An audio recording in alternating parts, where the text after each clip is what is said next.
Okay, I'm going to declare a quorum, call the meeting of the City of Groton Mayor and Council meeting for Monday, November 4th, 2019 to order. Clerk Patrick, please call the roll. Present are Mayor Keith Hedrick, Deputy Mayor Jamal Beckford, Councilors Lisa McCabe, Reginald Stanford, Guinevere Depot, Minerva Ortiz, City Clerk Deborah Patrick. Excused is Councilor Rashad Carter and Finance Director Ron Uhas. Okay, please stand and salute the flag. Pledge allegiance to the flag of the United States of America and to the republic for which it stands, one nation, under God, indivisible, with liberty and justice for all. Recognitions, awards, and memorials. Okay, hearing none, we will move on. Receipt of citizens' petitions, comments. Receipt of citizens' petition is the portion of the council meeting where the council welcomes comments from citizens. To address the council, please sign the sheet at the table in the front of the meeting room. When you're recognized, please approach the podium, state clearly your name, address, and speak into the microphone. Each presentation should be limited to 5 minutes or less, and citizens should, if possible, submit email or written statements. Presentations should be related to matters pertinent to the City of Groton. City councilors will only ask questions in order to clarify the speaker's presentation and can respond during responses to citizens' petitions portion of the meeting. Is there anyone who has signed up? Yes, we have 5 individuals. Okay. Patricia is first. Do we have, okay.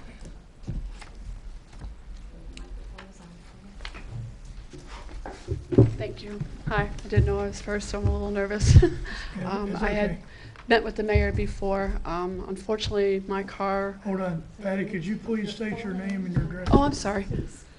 Patricia Gomez, 1098 Long Cove Road, Gales Ferry, Connecticut.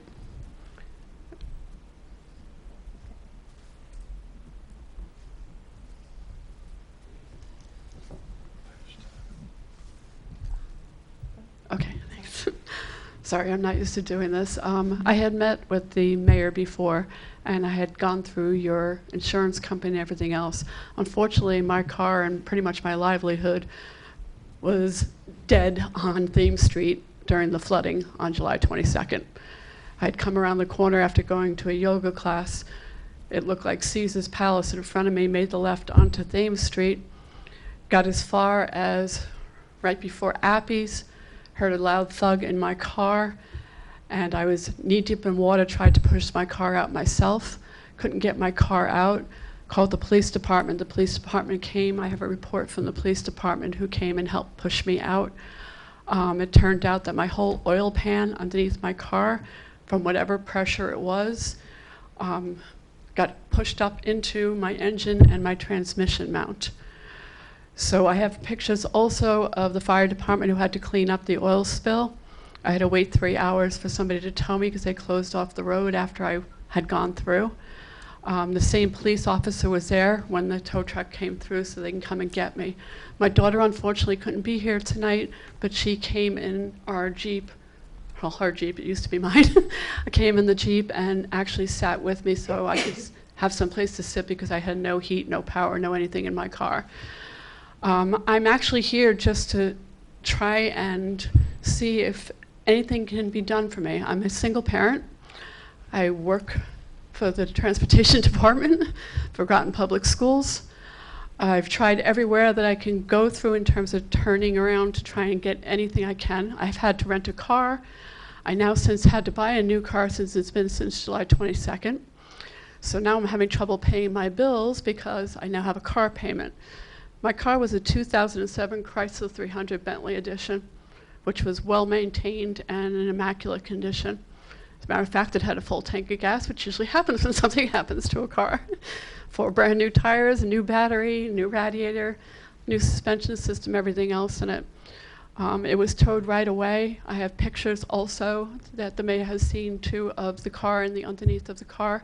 I have pictures on my phone of what the car still even looks like now on the outside and everything else. I don't know if you can do anything for me.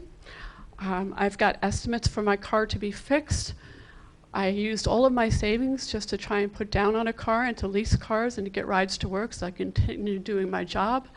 And I'm just here to see if there's anything that I can do to help me, because there was a victim during that flooding. The news reports showed what happened down there. EB's whole sidewalk and wall collapsed. My car happened to be right over the manhole that was right by there. So when we pushed my car out of the water, we pushed it right in front of Abby's. Okay, and I have the pictures, if you'd like to see them also, that shows the oil spill and where my car was pushed from. There was a manhole underneath that water that was underneath, up, like I said, up to my knees in the water.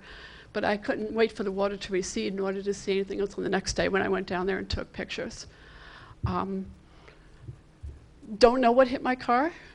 I believe, and the mechanics believe, it was the manhole. I don't know if it was something that came from EB, from everything collapsing. And again, I'm just here to see if I can get any help whatsoever before I have to try and pursue something else. Okay, thank you. Are there any questions for clarification? Councilor McCabe. So when you were driving, you didn't see the water, or the water came right when you were there, or when? I was right at the timing of that flash flooding that came down. I was coming from Avery Point from a yoga class, believe it or not. Okay. I couldn't go straight. I had to go left. You couldn't even stop to pull over anywhere. So when I made the left-hand turn, I was in the water and naturally was scared and just kept trying to go, and that's when something hit underneath the car and it just totally stopped. I did the best I could to try and get the car out of there, but I had to ask for assistance. Again, I think, and everybody thought it was the manhole because that's exactly where my car was, in the water, but they don't know now, as we were speaking, if it was the debris from something coming from the EB curb or anything else that was in the water, because I wasn't there when it receded. But to do that much damage to the underneath my car, something had to have come up very hard. Any other questions for clarification? Councilor DePaul. My only question, did you file a claim with your insurance company? Did they reject a claim, or? Unfortunately, I had liability. The car was paid off. So there was nothing they could have done to help me.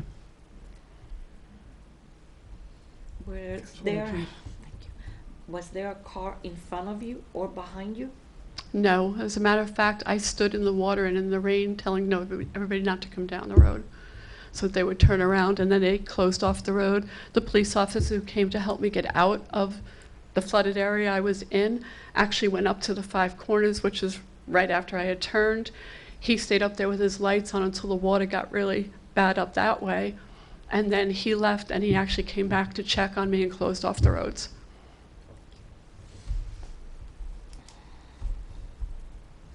Any other clarifying questions? Okay, thank you. And then there will be a portion later where there's a response to citizens' petitions, so they will respond to you later. Thank We'll you. get through all the citizens' petitions and then. Thank you very response. much for hearing me. Thank you, Patty.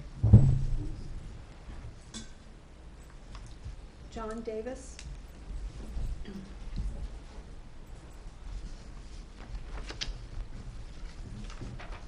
Hi, I've got basically a letter and some printed comments. Can I hand them out to each of you? I'll just pass them along. Oh. Oh, Yeah, there you go. It's a packet. Okay.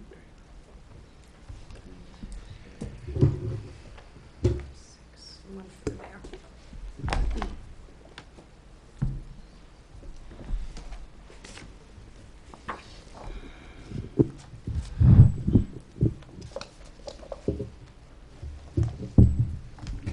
Clerk Patrick, did you get a copy? Did you get a? Did not. That's okay. Yeah, because Oh, Ms. Rashad is. Yep, absolutely. Alrighty. Sure, So- your name and address. please. My name is John Davis. I live at 198 Shore Avenue in Groton, and appreciate the opportunity to bring our concerns to your attention. Basically, what I'm here to talk about is our neighborhood, the Eastern Point neighborhood. We've become very concerned about the short-term rentals, And initially, let's say in the past few years, couple of years, you kind of ignored it at first, and it's like, oh, Airbnb, and then, you know, you stop thinking about it. And what's happened in the past 2 to 3 years is increasingly we've all come to realize that it's really a neighborhood nuisance, that it creates a variety of problems I could kind of go on at length about. I would rather not. It's in the letter. There's a 2-page letter behind this outline. And I'm sure, you know, you've heard some of the stories over the years yourselves, maybe even experienced some of them. Our concern is that the Eastern Point neighborhood, and perhaps this relates to other parts of Groton or Groton City, that increasingly by ignoring this issue or this social change, that Eastern Point's going to become a commercial lodging district. And we just don't think it's right, and it concerns those of us that live there. As you can imagine, we love our neighbors. Most of the people that stay, that kind of come in and rent on these different mechanisms, you know, they're all great people. So of course it's not about that, it's more about the principle. I brought or attached, the letter has 25 signatures. I just stopped there and was hoping that would kind of make the point. This is not like one grouchy neighbor. This is sort of a neighborhood concern, and maybe a concern for the city as a whole. Probably the most telling story is simply, I had a next door neighbor, still do. Her husband's very seriously ill. One morning I happened to walk across the street noticing that the people staying at that rental had blocked these people's driveway, like completely, just they didn't know it was there, fine. So I go over there, and I hadn't seen it. My next door neighbor was already over there frantically trying to get somebody to wake up so she could drive her husband out of her driveway to go to an out-of-town medical appointment, and of course she couldn't because it was blocked. These people didn't know, and she was in a hurry. So she ended up, so I stayed and knocked on doors, and she drove across her lawn, her neighbor's lawn, to get to her neighbor's driveway in order to get her husband medical care. So just, that's one kind of more dramatic, but I mean, that's the kind of stuff we're talking about. And there's heavier and lighter instances, but you get the point, and it's in the letter. Our contention is we really don't think the zoning regulations now for the city even allow for short-term rentals. I know there's differing views on this, and this is somewhat new ground for everybody, but our understanding is for most of these residential zones, single family, and you know, we're in, I think it's like in our 12, we're in an 8? I think we're in 12, but anyway, we can look at the map. We are in a single-family residential zone, and so my understanding is the zoning word means what it says. It's not, oh, it's a single-family house, but you can do whatever you want in it, like a gas station drive-through. It means you have a single family living in that single-family house. Most of these residential districts don't even allow for, or zones even allow for, group housing, motels, hotels, et cetera, et cetera, et cetera. I mean, it's very specific. I think it means what it says, and it does not allow for commercial activity of strangers coming and going continually. To hurry on, because I know I'm getting near the end of the 5 minutes, towns as complex as Los Angeles have taken it on, and towns as similar and to all of us, like Simsbury and West Hartford and others, have now started addressing it or creating regulations to manage it, and there's documentation in here about it. There's an article about the Office of Legislative Research about a year ago, talked about how, you know, how is this being regulated up to now. More recently this fall, the Southeastern Connecticut Council of Governments wrote an article, and my guess is maybe some of you have seen it. Maybe some of you have seen it. But basically it says ordinance is the way to go. So I'm not here to argue for, you know, that's your business and you know, all the other professionals. But just, we do think it can be managed if in fact it even has to be allowed. Again, my reading, and I'd be glad to come to meetings and kind of argue as the proponent of one view, is that the zoning regulations as they stand now don't even allow for commercial activities. Like, I would call these like boutique hotels. One neighbor, he advertises, sleeps 15. That's a boutique hotel. It's not allowed for in a single family zone. Anyway, interestingly, in the last comment is where there's a problem, there's a solution. So we ran across a company. I don't know anything about them, and I'm not promoting them, but they're called, it's very interesting, they're called Host Compliance, and they're in Seattle. And their thing is, because everybody in America is dealing with this, you know, the pros and cons of this issue, this trend. So I need you to wrap it up. yes, thank you. So their business is to help municipalities walk through developing the regs, go through kind of the political meeting process, get things in place, manage it, and then monitor for compliance like taxes and registration and so on. Thank you very much. Thank you. Council, are there any questions regarding his presentation and clarification that you guys need? Councilor Ortiz. Thank you. Did anybody call the police to remove the car that was unlawfully parked on the driveway? No. I had talked with the mayor and others prior to this, and I really appreciated the spirit of actionable, if you will, transgressions or annoyances, however you want to put it. But no, we were right there in the moment. I had a neighbor who needed to get out of her driveway to get her husband medical care, and we just resolved it. I didn't even think about it. I'll leave it at that. No, we did not. Did anybody go to the person after everything was done? Well, what I did was, she had to get to this appointment. She was kind of all upset about it. So she took her husband and they drove across lawns and went to their appointment. And I just kept knocking on the door. And finally someone woke up, you know, second story. They came out, you know, it took 5 or 10 minutes and they moved their car. And, you know, it was all very civil and matter of fact, and they understood they'd parked in front of it. But I didn't even think about like, oh, now I'm supposed to report them or something. No, just we wanted to resolve it. But my point of all this is it's more either subtle or important than actionable items. And we're also talking about the neighborhood. I would contend most of you, don't take this the wrong way or anything, most of you probably don't live next door to a motel. I do. I live across the street from a boutique hotel. And 2 doors down is a house where the owner never lives, and it's a full-time hotel or motel. Any other questions for clarification? Okay. Thank you very much. Thank you. Sherry Nielsen?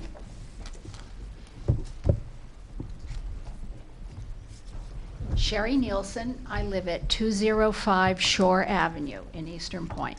For 46 years, I have lived 13 feet away from a non-owner occupied rental building. And up until 3-4 years ago, it was long-term renters. You might call them academic rentals, where the owner would come in and use it in the summer and then rent it out to families for fall, winter, and spring. It used to be, to my recollection, that you could have 4 unrelated people living in the same rental facility with sharing one kitchen. You know, my husband and I and my family put up with it. But recently, in the last 3-4 years, with the constant coming and going, every 3-4 days, a different group coming in, moving out, I would like to see some regulation. Now, our local newspaper, The Day, yesterday put this little tidbit in. Out in California, Airbnb's CEO is now saying that the company is going to take action against unauthorized parties in the wake of a deadly shooting. I don't want to see anything like this happening. And I live next door to that dwelling that John cited. They can rent 12 to 15 people. And it could get to be a big party scene. And I would like to see some regulation before that happens. Thanks. Thank you.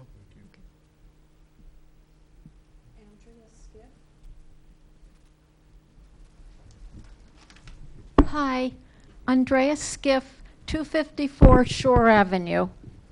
Thank you, Sherry. I've just come to support John's letter and to say people think a lot of times about Airbnbs, and you think about a house with a nice couple or somebody living in the house, renting a room or two, you know, over the weekend, making banana bread and scrambled eggs for the people staying. But this is really very different. People are operating commercial hotels in our neighborhood, and you constantly hear car doors opening, suitcases coming out, being dragged in. And the thing is, I mean, it's just like for like 3 days. And then they pack up and there's all the noise, and then more people come in. And also, one house, and well, they're both quite large, two of the houses, and people don't rent them just to come have a quiet weekend. If you can sleep 12 people, you usually are having some kind of celebration. And it, you know, leads to noise and parking. There's residential parking only on the street, which is not enforced. And these people park on the street, you know, every weekend, and it's never enforced. If it had been enforced, I don't think the driveway would have been blocked that everybody's referred to. But I really don't understand how people can be running a commercial business in our residential area. Thank you. Thank you. Bye. Tony Skiff.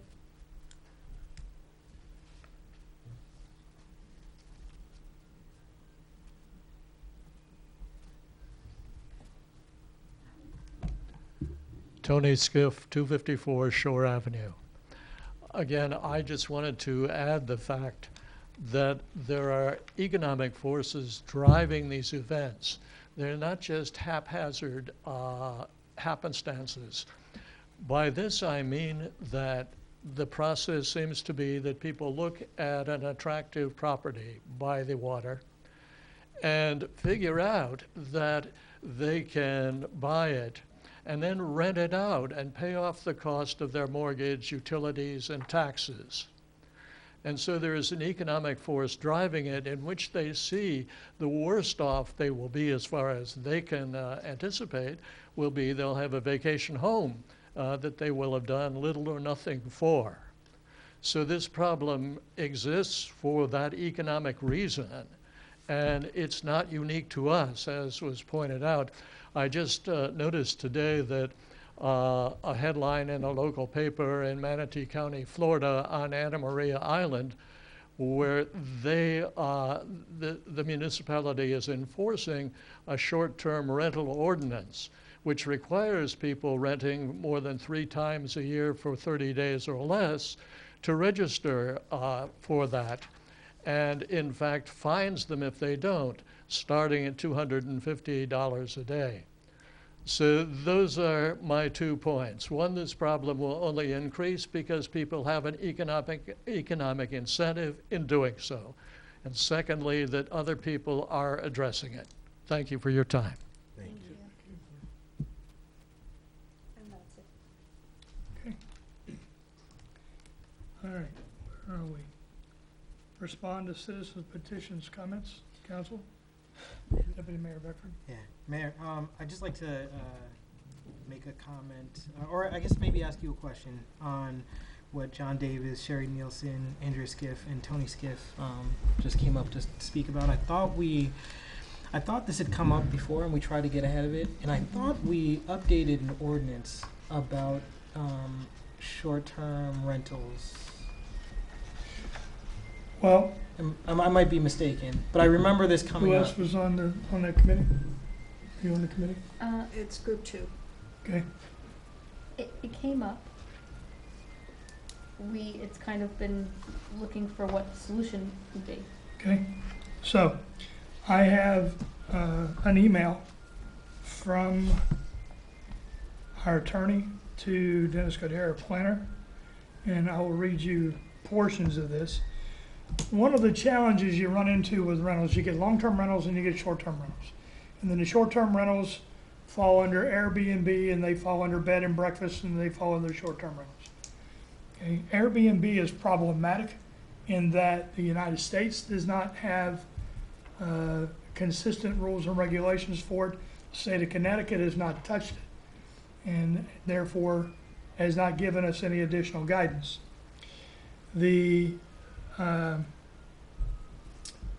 Let's see, I'll read you excerpts of this. Good afternoon. You requested a summary of our recommendations regarding the short-term rental issue that we discussed during our meeting last week. More specifically, you inquired regarding whether the city can restrict short-term rentals of real estate.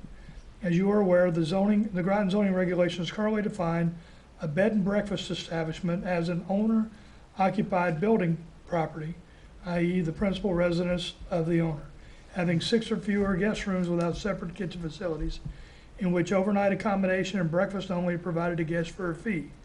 Such bed and breakfast establishments require a special permit in order to operate, and your regulations are written in order to help ensure that bed and breakfast establishments are as unobtrusive as possible in the neighborhoods in which they are located.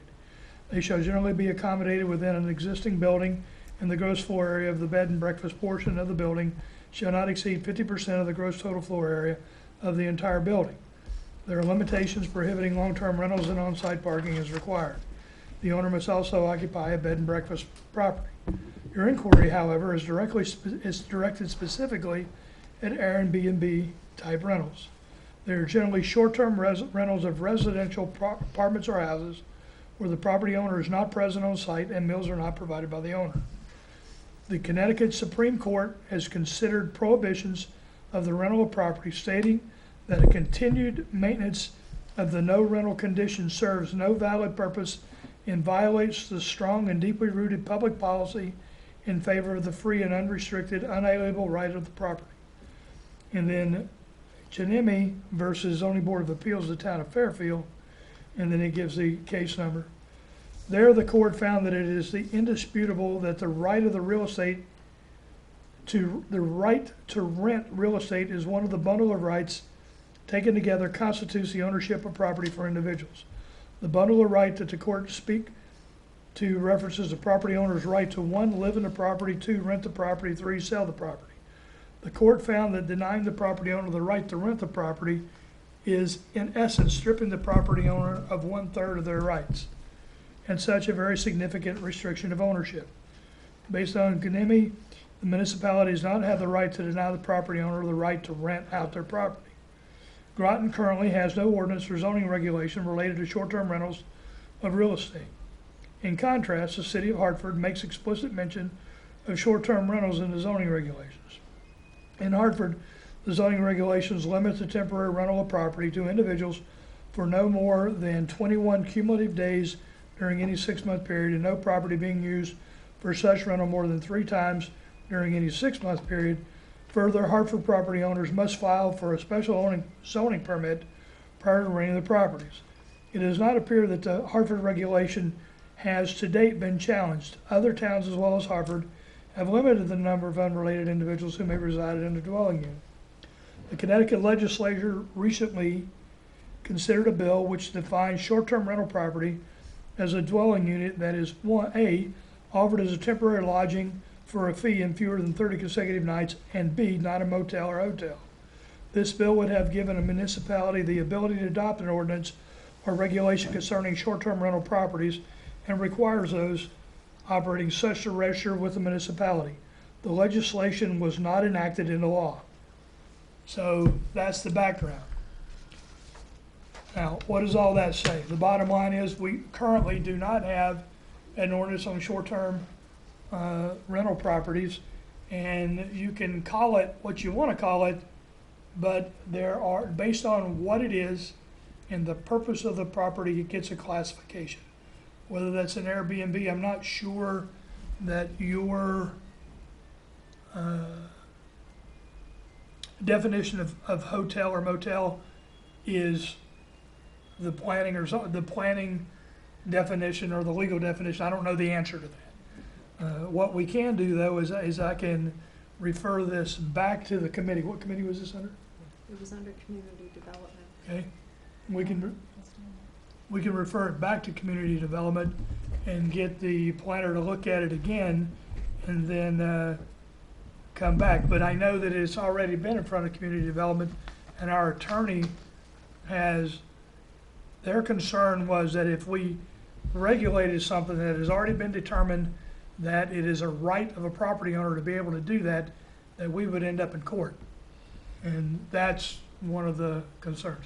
Deputy Mayor. Mayor, so I I mean, that was a quick reading. This Yep. is my first time hearing this, but Understand. it sounded like we could not restrict the owner from 1/3 of their rights, which is renting the property, Right. but we could define how that property is rented.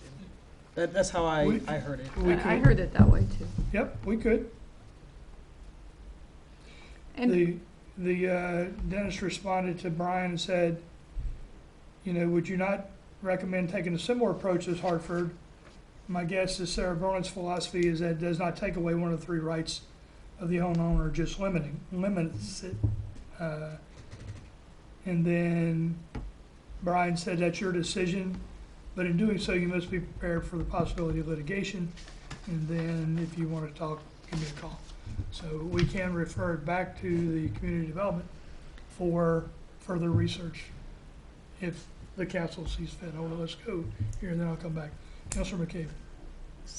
when it becomes a short-term rental, I mean, I understand not limiting for a long-term rental, but once it becomes a short-term rental where they're renting every 3 days or so, doesn't that become a business? And in which case, they're conducting a business in a residential area as well as not probably being taxed as a business to the city. That seems like there's some gray area there that,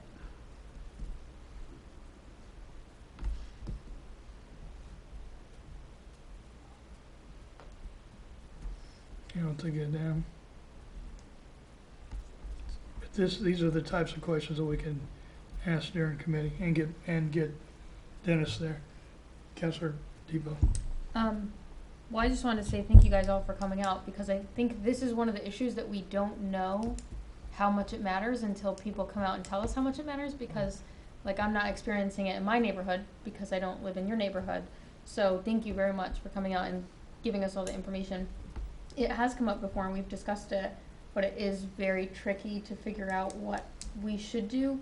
And I think actually knowing the different scenarios also is helpful to know, okay, well, this is like the actual issue, like someone parking in the wrong driveway or parking on the street and blocking the street. Those things, while it might seem like the actionable things aren't the thing, they might lead us to the thing. So sometimes knowing all the intricacies of the scenario is helpful at getting to the solution. It is complicated, as I said, we've discussed before, but it's definitely something that's been on our radar. It's just kind of nailing down what to do about it is difficult. Also, if there are violations of the law, you need to call the police. Okay, I don't care how small. If they are blocking access or entrances or anything like that, call the police. There was an issue last summer, I think it was, where fireworks had been set off across the road. We were notified, and I told the police to investigate, and they investigated.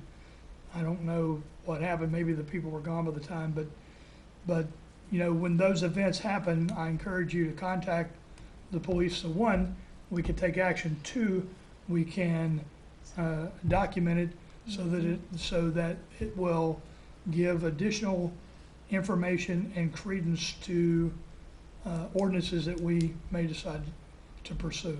I don't know if you allow any interaction now. I try not to. Because it gets into a back and forth. It becomes a dialogue, and this is not what the citizens petition is about. Councilor Ortiz. I want to concur with Councilor McCabe. I'm sorry, you see our first names. Yeah, that if there's a business going on there, then we should be getting a slice. I mean, That's not where I was headed, but yes, as a deterrent to them running. Well, I guess Can I make a comment on that? yes, go ahead. While that sounds a little callous, I mean, I have a rental property and I rent it year round and I have to pay taxes on it. I have to pay taxes on the rent that comes in. So, go ahead. No, I was just nodding in agreement. So. The challenge that I end up being faced with a lot of times is the rights of the property owners versus the rights of the adjacent property owners. And that's what I'm always concerned about. Not overstepping, not having municipal overreach into one person's life, but at the same time, in the process of respecting these rights, disrespecting these rights. So this is a challenge. We will take a look at this. It is, because it's an Airbnb, and there are Airbnbs down there, and they're registered on Airbnb. That's where you find them. It is problematic nationwide, and but we will refer it to the correct committee, and then we'll get the planner back on it again, get the lawyer involved, and we will go, and it's going to take us a little bit of time to get through it, but we'll keep you posted. John? Can there be any citizen participation or attendance at this upcoming work? Like, I don't know about this committee thing, if public goes or not. The committees they are open meetings. Okay, They are on the second Monday of the month. each month. Although this month they'll be on Tuesday. You're right, thank you. They are typically on the second Monday. In this particular case, because Monday is a holiday, they will be on Tuesday. Now, you'll need to look on the website to see when they are, because the meeting times are sometimes, they're not always at the same time, right? They're different times, so you'd have to look, but they are open meetings. The public is not only allowed, but is encouraged to attend. And I haven't been on a committee since when I was a counselor, but I did allow interaction. I think, okay, the chairs do allow interaction and encourage participation from the citizens, because this is where we get our feedback, and this is how government is managed. So thank you for coming out tonight, and thank you for addressing it and not just complaining on Facebook or to each other, right? This is how government is done. It's slow sometimes, it's tedious, and sometimes it is messy, but this is the way that democracy works. Thank you very much. Councilors, any other questions or comments on this? Okay, questions or comments regarding Ms. Gomez? I had a question for you. Sure. After the event, I don't know if you heard about it after the fact, was the manhole cover displaced, or was that mentioned in the Okay, go ahead, please. Continue. post-flooding? When the flooding of the street resided, we did not see any evidence that nothing was dislodged. Not saying that it was or it wasn't. We did file a claim. There was a claim filed against the insurance. The insurance says the Charter Oak Fire Insurance Company is a general liability carrier for the city of Groton. In that capacity, we acknowledge receipt of your claim and apologize for any inconvenience it may have caused. Based on the information received in our investigation of your claim, we found that our insured is not responsible for the damages. Therefore, we must respectfully deny your claim due to the lack of negligence against the city of Groton. Please understand that our obligation is to pay claims submitted to us for which our insured is legally liable. No payments will be made on the behalf of the city of Groton.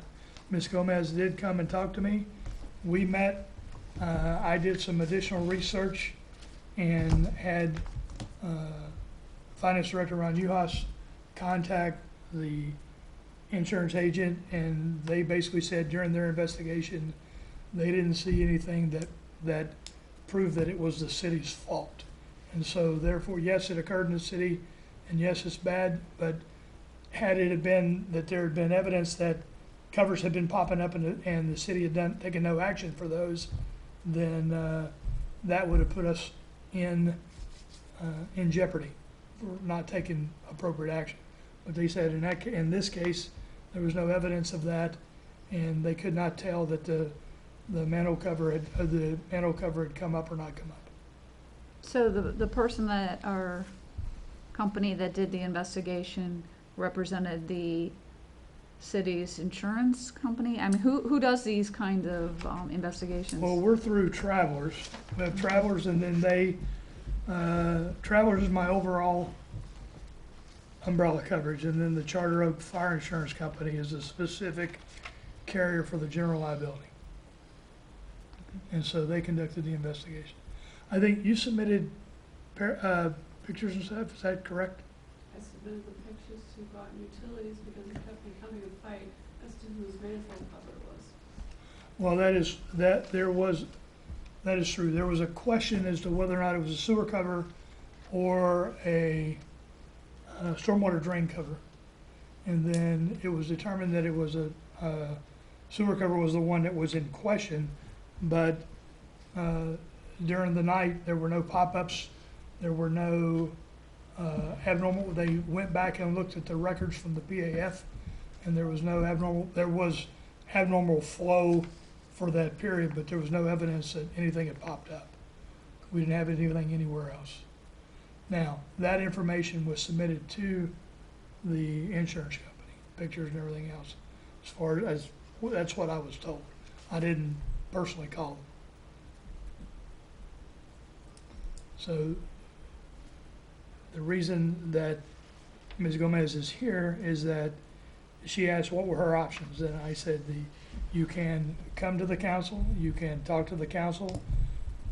My stance will be that we have submitted a claim to the insurance company, and the insurance company has denied the claim, and I, as the mayor, do not have the authority to just say, okay, go pay for this. And then you get into precedent setting and all kinds of other things. Sure. It is not a happy event, but this is why we have insurance. We carry insurance in the event that something happens, and then if there is liability, then we pay. Did that answer your question? Councilor Depot. I mean, the only thing, it's obviously an unfortunate circumstance, but I know I used to work in insurance. We don't get to choose what they approve and what they don't. We can't say, well, we think we're liable or we would like to be liable for this instance. You don't get to do that. They tell you what the insurance is going to be liable for. So unfortunately, as the mayor said, there's nothing really you can do about it in terms of the insurance company. But that is, I mean, the only right avenue to take, really. Council, any other deputy mayor? Maybe you can't answer this, but I'm gonna ask it anyway. Have we seen? I've seen this flooding in front of like Pizza Today on Mitchell Street. I've seen this kind of flooding down by Thames Street because I think that day was a meeting day. It was like right after we got out of here. It was pouring. And so I guess my question is, have we ever seen a manhole cover dislodged or displaced by like a sudden rush of water? I haven't. Is it And I don't think, I have not had reports of them. I will tell you, part of the challenge, if you remember back in Thames Street, when Thames Street was being done, they redug part of it in order to put a 42-inch drain pipe in that section of Thames Street that's right alongside the electric boat fence on Thames Street. Mm-hmm. One of the challenges that we run into is that you have sheeting action coming from Sacred Heart and then that sheets across Mitchell. That comes down Pequannock. You got the sheeting coming down from Eastern Point Road. You have the sheeting coming down from Smith. And in really bad cases, it comes down Hamilton and comes down Oak, and then actually comes down that, you can see it's like a waterfall down that set of stairs Right. beside where the garage is. And in the past, it had been, matter of fact, in the past, that whole area had been flooded before. We had not had flooding like this in the last couple of years since we put that pipe in. This was one where we got like 3 inches of rain in an hour or 2 hours, something like that. It was crazy. And one of the things that happened out of that is that wall washed out, and we're currently getting estimates and working with Electric Boat, and I'll be coming to you and then going to the town of Groton to get authorization to conduct the repairs and get reimbursement from the town of Groton for that road and for the walls. So I don't know if that answered your question or. Sort of. Can I ask another question? Sure, please. So so it's funny because I walk on Thames Street in the summer. So I walk down there. It was blocked off, and I go up Ledyard and then down Smith and Yep. get to work. Is it possible that debris from the fencing caused this? Did we see any evidence of that? Were there rocks on the from the fencing or concrete? I have pictures of the wall, I have pictures of my oil pan, I have pictures of the car. It's not really directly determined what did it, but to put that much force on my oil pan, to crack my engine and my transmission, and to lose all my oil. Okay, I didn't know that the sidewalk had collapsed at the time. My biggest goal was to get my car out of there. Sure. Part of me wished I would have left it there, Sure. because now it's, I'm out all my money. Sure. I mean, the only other thing I can think of, so maybe it was the debris, and I mean, I know, I'm not trying to get into a whole bunch of No, I speculation, understand. but it could just be also driving into the water itself, right? That could have put that force. The water itself, 3 different mechanics that would not have caused the force that are in the pictures of what happens to the engine. Okay. Okay. Something had to have come up and hit it. Okay, I'm done. Okay. Thank you. Any other questions or comments from the council? Okay, thank you. Thank you all for coming out. Don't forget to vote tomorrow. You are correct. We do have a town-wide election tomorrow. Thank you very much. And this is the polling place for District 3. I need a motion to approve the minutes of the October 7th, 2019 Mayor and Council meeting. So, second. We have a motion and a second. Any discussions, additions, amendments, or changes? Hearing none, all in favor say aye. Aye. Opposed? Abstention? Motion carries. Need a motion for the October 28th, 2019 Committee of the Whole meeting minutes. So moved. Second. We have a motion and a second. Any further discussion, changes, or deletions? Thank you. Hearing none, all in favor say aye. Aye. Opposed? Abstention? Motion carries. Okay, communications and reports. Councilor McCabe. Attended the Pfizer 60th anniversary time capsule ceremony today. And just want to say I look forward to 60 more years of cooperation between the city of Groton and Pfizer. Okay, thank you. Councilor Stanford. I ditto. Councilman Cave. Okay. Councilor Depot. Nothing to report. Councilor Ortiz. Nothing.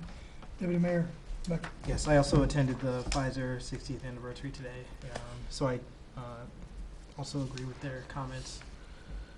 It's a good ceremony. It was. Yeah. Clerk Patrick.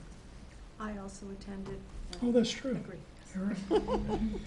Okay, couple things. Fire truck number 11. Remember, there was a second truck that had a motor issue? Yep. That motor has been repaired. You guys authorized emergency funding for that. That fire truck has been repaired and is now back in service, fully functional. Excellent. The fire station number 2 sprinklers have been, the repairs have been completed, and the testing, I think the hydrostatic testing was completed Friday. So that's back in service. And you get to this, leaf collection. Okay, so it's that time of year. We have leaf collection. If you go to Parks and Rec and go to the section on leaf collection, it talks about the 2019 fall leaf collection. Leaves will be collected throughout the city of Groton on the following dates. The upcoming dates: Wednesday, November 6th, Wednesday, November 13th, Wednesday, November 20th, Wednesday, November 27th, Wednesday, December 4th, and that is the final leaf collection for the fall. And that's under Public Works, not Parks and Rec. What did I say? You said Parks and Rec. Oh, I'm sorry, under Public Works. Yep, no, you're right, Parks and Rec does not collect leaves. Unless they were making a big pile for the kids. Unless they're making a big pile for the Jump in. kids, okay. One of the things is, just want to remind you, do not sweep your leaves into the street or road. Again, I say, do not sweep your leaves into the street or road. Leaves accumulate into the catch basins and clog them and create drainage problems. And if you're not following the latest information on weather, we're expecting snow and other inclement weather later this weekend. So do not make matters worse by blowing your leaves into the street and clogging the drains. Leaves will be picked up. Pick the leaves up and put them out on the days above. With your help, this situation is greatly appreciated. This way it'll keep our city beautiful. Place leaves only in biodegradable paper bags, trash cans, or cardboard boxes not larger than 35 gallons. Note, grass clippings are no longer acceptable at the landfills. Compost or mulch them on the lawn. Do not blow grass clippings into the street. They also accumulate into the catch basins and clog them up, creating drainage problems. There have been some reports with the amount of leaves that we have, some of the catch basins and the grates being clogged. We are going through the city and cleaning those. We're getting that cleaned up and removed. We will be coming around the next couple weeks with our vacuum to clean out the catch basins so that they won't be clogged and we won't have drainage problems. So that is the leaf collection information. And just a couple things on some meetings that I attended. Every other Friday, I get the opportunity to read to the children at the Riverfront Children's Center. So that's a great opportunity to talk to the kiddos and the teachers and develop a relationship with them. We have an active ongoing relationship through Touch It Trucks and other programs that we do with Riverfront. Also on Friday, October 11th, there was a law enforcement night at the Elks. I attended that along with some of the counselors. And our police officer of the year was Brittany Duclos. She was getting married that night, so she was not present. But we did also present an award to Captain Jenkins.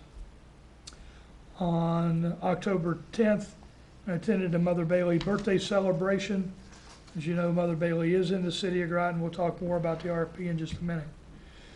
On October 15th, I attended a taping of Mystic Matters and to promote the Riverfront Children's Center and the upcoming gala that is going to be this coming Saturday.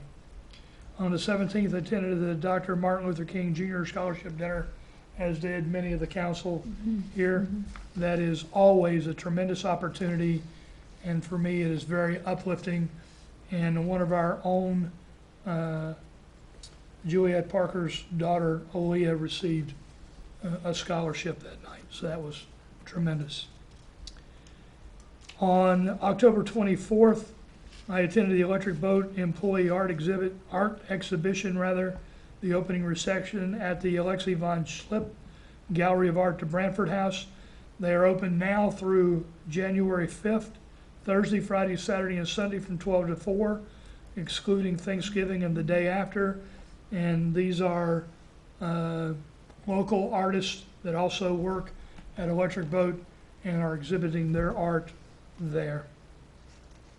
On the fourth Friday of every month, we have a mobile food pantry at St. John's Christian Church, and members of the city of Groton and volunteers from Pfizer as well get together and we hand out food to those that are in need.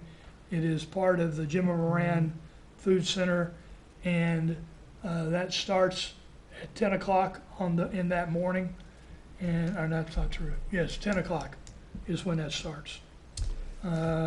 We gave food to 135 families, which equates to families of 4. So that was tremendous that we're able to do that.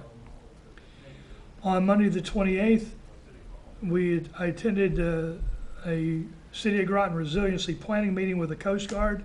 We are going to team with the Coast Guard and the Coast Guard cadets and with the juniors and seniors, and they are going to work on some resiliency planning projects for us. We submitted about 6 or 7 different recommendations for them.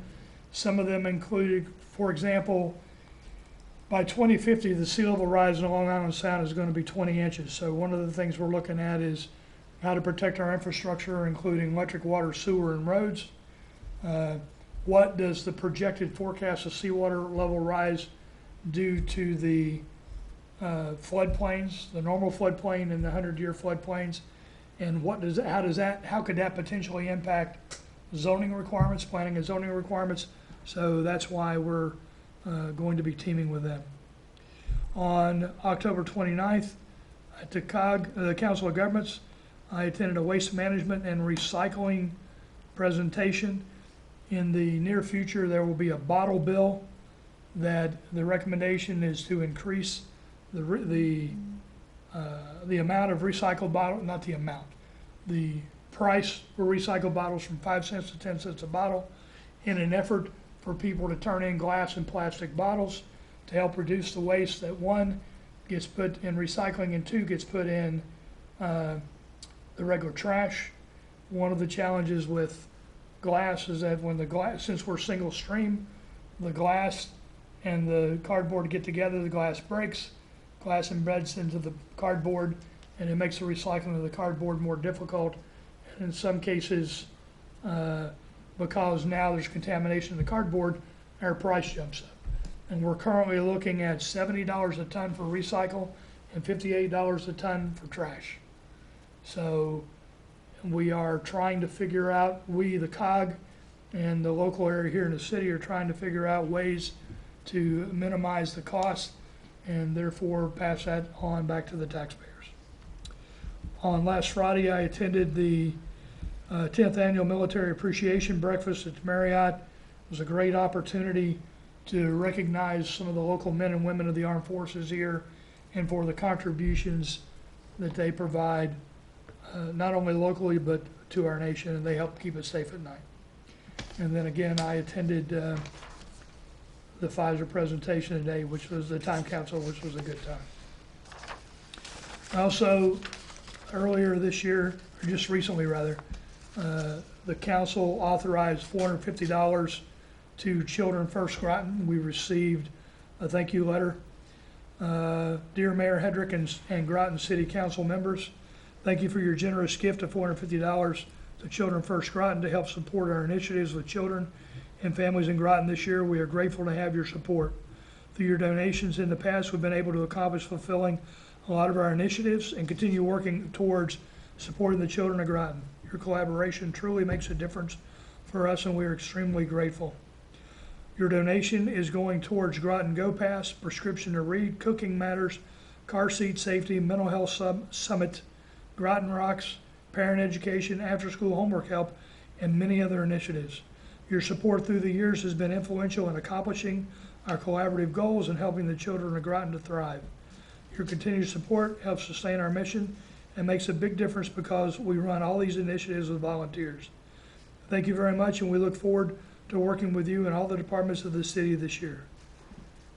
And in a handwritten note, thank you, we appreciate it and hope to continue to work closely with your departments on our initiatives.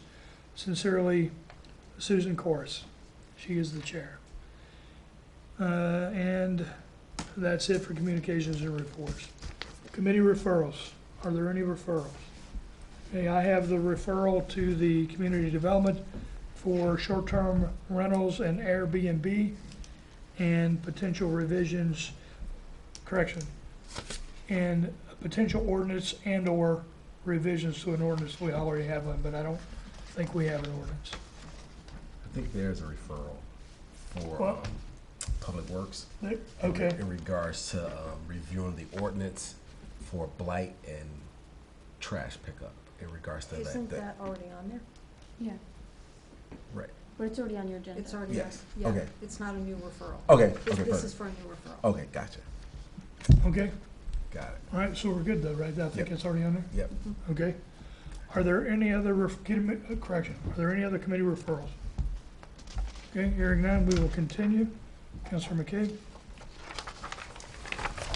Resolution, is that what we're doing now? Yes, I'm sorry, we're under new business, my apologies. That's We're under okay. new business, Councilor McCabe, my apologies. Resolution 19-11-143. Therefore, be it resolved that the mayor and city council establish a coastal vulnerability working group for the purpose of evaluating coastal risks associated with anticipated sea level rise and storm events through the creation of a coastal resiliency plan. Provide guidance in the establishment of related policies, identify mitigating projects through evaluation, budgeting, prioritization, and guide methods of public outreach, education, and awareness. I so move. Second. We have a motion and a second. Is there any discussion? We talked about this during the committee of the whole. Hearing none, all in favor say aye. Aye. Opposed? Abstention? Motion carries. Councilor Stanford? Thank you, Mr. Mayor. Resolution 19-11-144.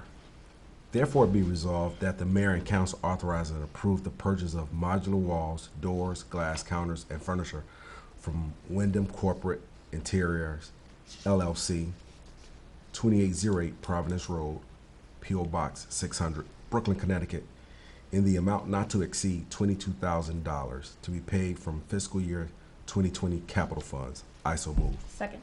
We have a motion and a second. This was also discussed during the committee of the whole. Is there any additional discussion?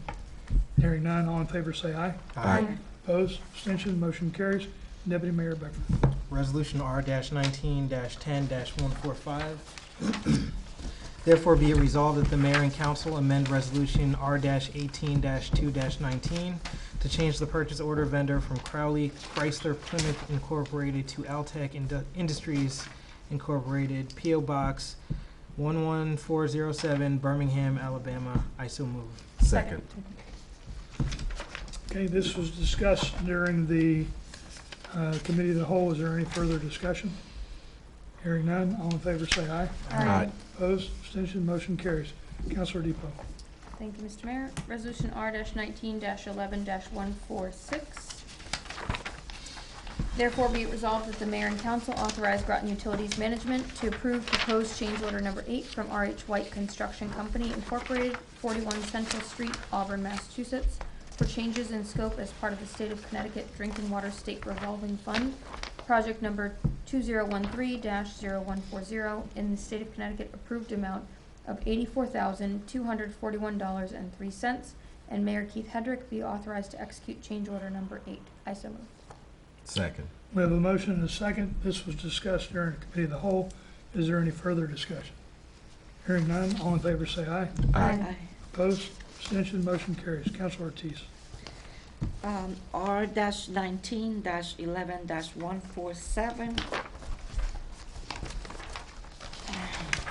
Therefore, be resolved that the mayor and council authorize Groton Utility Management to approve proposal change order number 9 from R.H. White Construction Company of Connecticut Drinking Water State Revolving Fund, project number 2013-0140, in the state of Connecticut approved amount of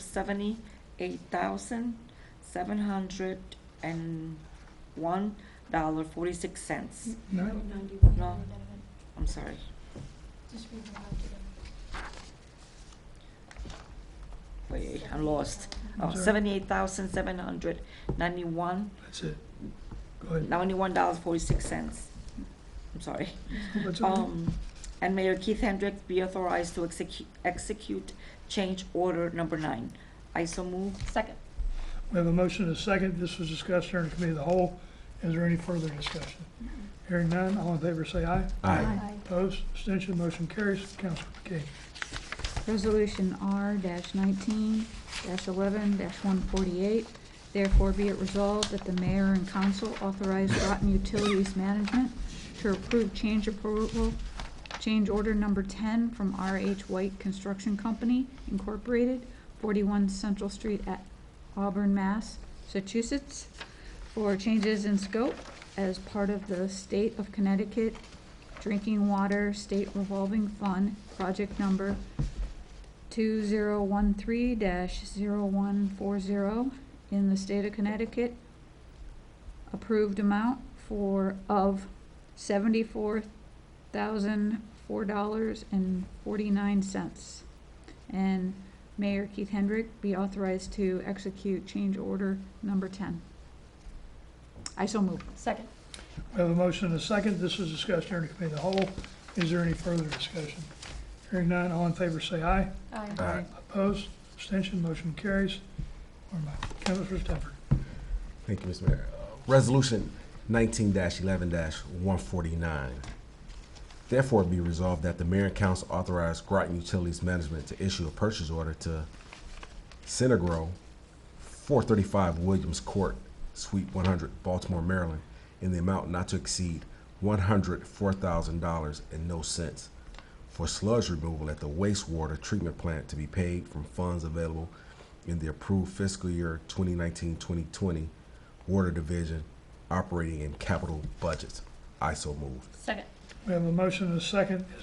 This was discussed during the committee of the whole. Is there any further discussion? Hearing none, all in favor say aye. Aye. Opposed? Abstention? Motion carries. Deputy Mayor Becker. Resolution 19-11-150.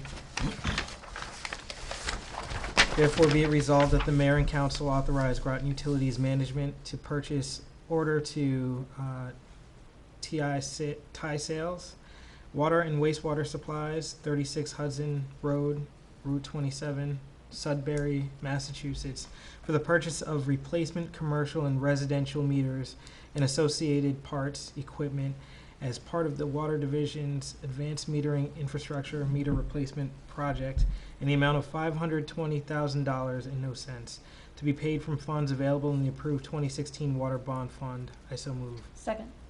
We have a motion and a second. This was discussed during the committee of the whole. Is there any further discussion? Hearing none, all in favor say aye. Aye.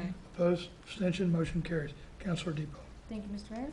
Resolution R-19-11-151. Therefore be it resolved that the mayor and council approve the reappointment of Barbara Garish, 5 Round Hill Road, Groton, Connecticut, to serve as a member of the Ledge Light Health District Board of Directors, term to expire on November 10th, 2022. I so move. Second. We have a motion and a second. This was discussed during the committee of the whole. Is there any further discussion? Hearing none, all in favor say aye. Aye. Opposed? Abstention? Motion carries. Councilor Ortiz. Resolution R-19-11-152. Therefore be resolved that the mayor and council approve the appointment of Ernest Kashmiter Yep. from 377 Benham Road, Groton, Connecticut, to serve as a member of the Ledge Light Health District Board of Directors, term to expire on November 4th, 2022. I so move. Second. We have a motion and a second. This was discussed during the committee of the whole. Is there any further discussion? Hearing none, all in favor say aye. Aye. Opposed? Abstention? Motion carries. Councilor McCabe. Thank you, Mayor. Resolution R-19-11-153. Therefore be it resolved that the mayor and council approve a request for a memorial bench at Eastern Point Beach in honor of Agnes Tompkins, in accordance with the procedures for consideration of beach and parks memorials, as approved by the mayor and council. I so move. Second. We have a motion and a second. We discussed this during the committee of the whole. Is there any additional discussion? Hearing none, all in favor say aye. Aye. Opposed? Abstention? Motion carries. I'll take a motion for adjournment. I so move. Second. We have a motion and a second. We are adjourned.